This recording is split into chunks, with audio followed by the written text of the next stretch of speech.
লক্ষ লক্ষ টাকার ক্ষতি হয়ে গেল চোখের সামনে এক নিমিষেই।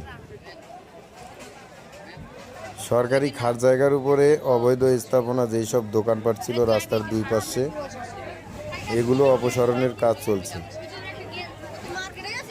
সরকারি ঊর্ধ্বতম কর্মকর্তাদের নির্দেশে এগুলো হয়, কিন্তু পরিশেষে এইখানে ক্ষতির সম্মুখীন হয় আমাদের মতো সাধারণ মানুষজন। তাদের স্বপ্ন এক নিমিষে এভাবে মাটিচাপা হয়ে গেল। এখানে শুধু যে সরকারি ঊর্ধ্বতম কর্মকর্তাদের মতবল দিয়ে কথা না, এখানে কিছু নিকৃষ্ট রাজনীতিরও খেল আছে। আসলে এইসব মারুতির প্যাচে পড়ে আমাদের সাধারণ মানুষের আজকাল কোথাও শান্তি নেই।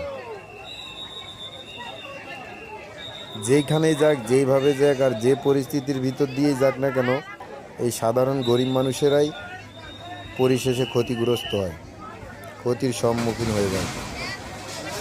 চোখের সামনে আজ দেখলাম তা। অনেকটা সময় আমি দেখছিলাম এখানে দাঁড়িয়ে দাঁড়িয়ে এইসব ভাঙচুর।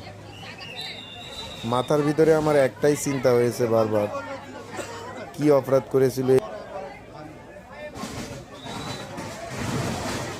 এই গরিব মানুষগুলোর, কি অপরাধ ছিল? তাদের শেষ সম্বলটুকুও শেষ হয়ে গেল এক নিমিষেই। এখানে অনেক লোকজন আছে যারা ফুটপাতে ব্যবসা করে ছোটো মোটো, তাদের সংসারটাও চলে এই রুজি রোজগারের উপর দিয়েই। সেই শেষ সম্বলটুকু এক নিমিষেই মাটিতে মিশে গেল।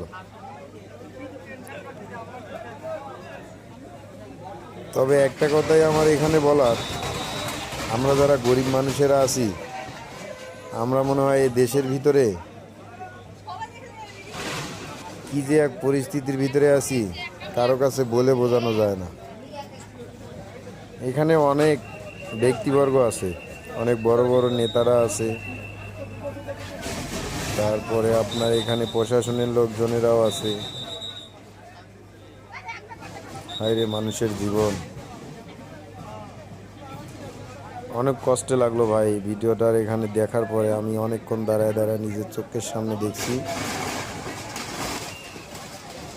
রাজনীতি বলেন আর যেই নীতি বলেন না কেন, বর্তমানে বাংলাদেশে গরিব মানুষের মনে হয় আর অবস্থান থাকবে না। আসলে এর শেষ কোথায়